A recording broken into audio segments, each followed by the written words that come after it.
¡Ay, qué cabeza la mía! ¿Ya estás de vuelta? No, es que me dejé el dinero. Ay, siempre igual. Date prisa, que Tulia puede llegar en cualquier momento. Sí, hoy viene en la tarde a recoger su vestido. Y yo todavía tengo que ir a la joyería a recoger las joyas que encargó. Ay, siempre tiene muy buen gusto, pero con lo que cuesta un brazalete yo podría vivir un año. En fin, esa es la vida de las patricias.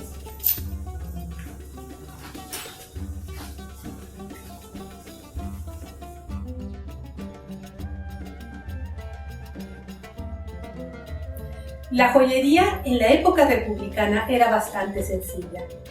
De hecho, en el año 215 a.C. se aprobó la Lex Oppia, que prohibía que las mujeres poseyeran más de media onza de oro o que llevaran ropa mezclando colores. Por suerte, la ley no duró más de 20 años y a medida que el imperio prosperaba, empezaron a aparecer accesorios sofisticados, hechos de materiales de todas partes del mundo romano. A veces, algunas mujeres se transformaban en joyerías ambulantes. Aquí tenemos varios ejemplos de joyas romanas con distintos diseños. Los complementos de perlas siempre estaban muy de moda, como estos pendientes y naures. Que por cierto, me he enterado que algunas patricias han elegido este modelo para retratarse. Buen gusto. Tenemos también tiaras, que evocan a la naturaleza, con hojas y joyas que brillan al sol. Y gargantillas. Esta me gusta mucho, tiene un diseño magnífico. También se usaban collares de perlas o de cuentas de cristal. Un accesorio muy importante para las niñas era la lúnula. Este es un amuleto protector. También hay pulseras de diferentes diseños y anillos de fino trabajo. Otro accesorio, los alfileres. Estos recogen el cabello y también lo adornan. Y por supuesto, no nos podemos olvidar de las fíbulas. Este es un accesorio muy importante que sirve para sujetar las telas de los vestidos.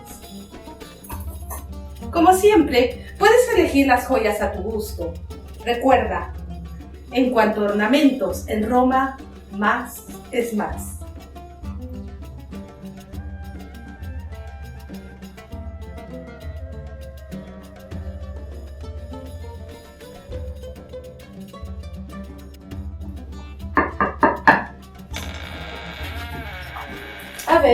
A ver, Tulia, ya está listo su pedido. ¿Quiere pasar a probarse la ropa? Sí, por favor, tengo muchas ganas de ver cómo ha quedado. Pase, por favor, acompáñeme.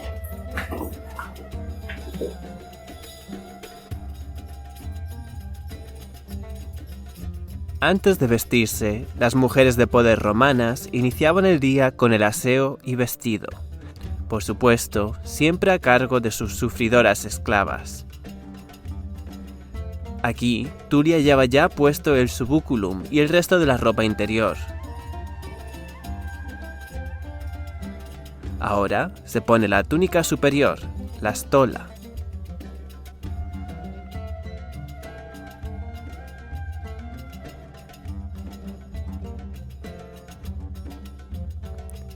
Para ir más elegante, Tulia ha decidido ponerse un strophium que resalta la figura. Es una cinta generalmente de cuero, pero también se puede hacer de otros materiales.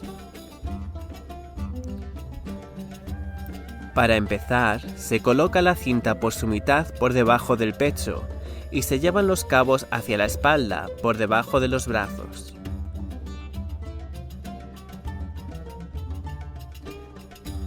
Se cruzan uno sobre el otro en la espalda y se suben por arriba por encima de los hombros.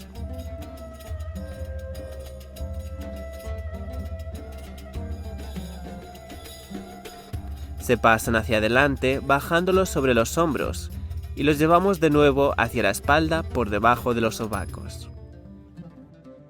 Se vuelven a cruzar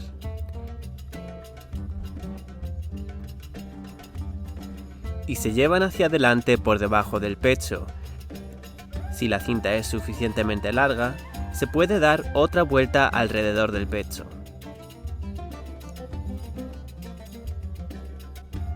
Donde se puede atar con una lazada que luego podemos esconder.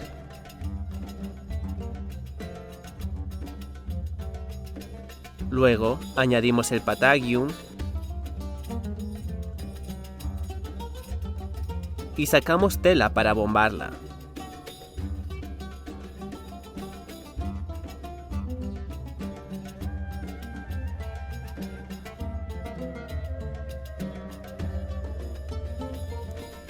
En cuanto a la pala, se puede colocar de varias maneras.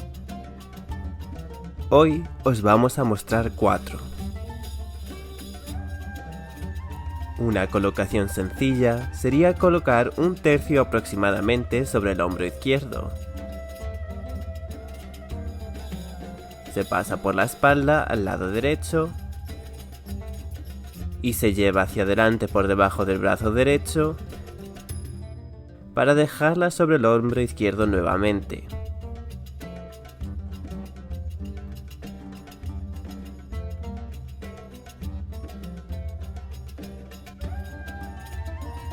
De segunda opción, se comienza recogiendo un poco de la pala para que sea más fácil andar.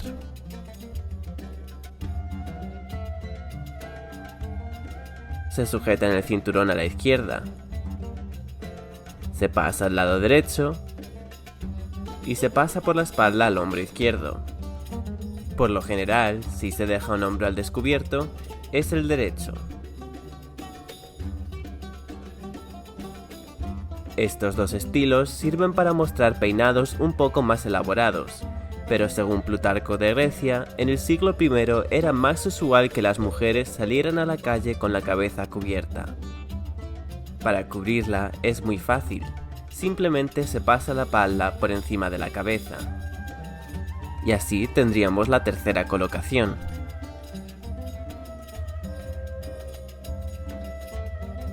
Luego, para esta última colocación, Tulia se va a poner una pala de lana, que abriga más para el clima de Londinium. Empezando por el hombro izquierdo, se pasa la pala por detrás de la espalda al hombro derecho. Se sujeta en los dos brazos, se coloca un poco y listo.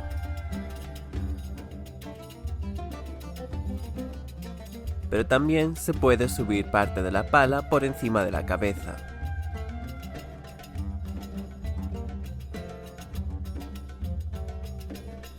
También se puede sujetar delante para que abrigue más.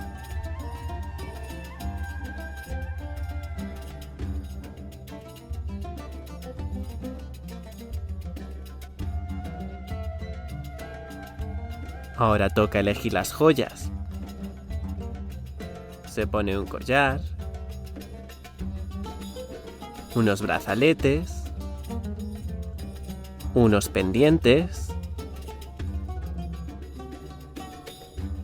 anillos, y Cornelia le ayuda a ponerse la tiara.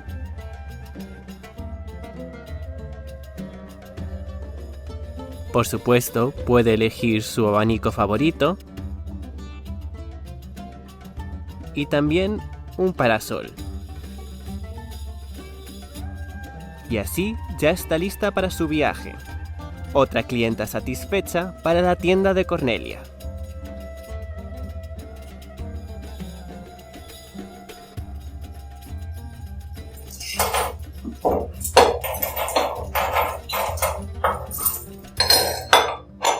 Bueno, pues muchas gracias por todo. Ya enviaré a mi esclavo a por las cosas. El placer es nuestro. También gracias por la sombrilla, aunque el Londinium va a parecer más bien un paraguas. Esperemos que las tempestades estén tranquilas y yo... Yo también lo espero. Yo te le hago un regalo a la vuelta. Ah, no se moleste. Sí, no te preocupes. Y seguramente venga aquí por verano a encargarte de otra túnica. He escuchado que este año se va a llevar mucho. Ah, como usted desee. Hasta el verano. Hasta luego. Salve. Salve.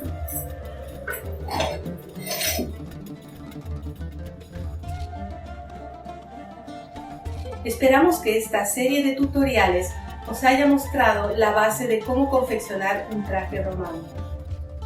Ahora os toca a vosotros poneros manos a la obra. Y quién sabe, igual acabáis abriendo la mejor tienda de ropa de Lupus Augusti. Hasta la próxima. Que los dioses os sonrían.